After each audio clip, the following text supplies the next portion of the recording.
ಹುತಾತ್ಮ ವೀರ ಯೋಧ ಲೆಫ್ಟಿನೆಂಟ್ ತಂಜೀಂ ನಿರ್ಜನ್ ಅವರ ಮನಮುಟ್ಟುವ ಕವಿತೆಯನ್ನ ನೀವು ಒಂದು ಸಾರಿ ಕೇಳಿದ್ರೆ ಕಣ್ಣಂಚಿನಲ್ಲಿ ನೀರು ತಾನಾಗಿಯೇ ಉದುರಿ ಹೋಗುವವು.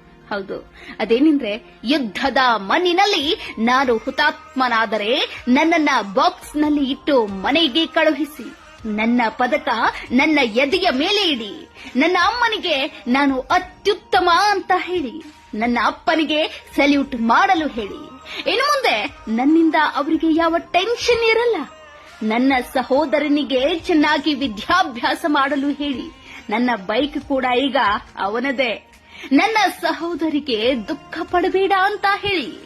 ಸೂರ್ಯ ಉದಯಿಸಿದ ನಂತರ ಅವಳ ಅಣ್ಣ ಎದ್ದೇಳಲ್ಲ.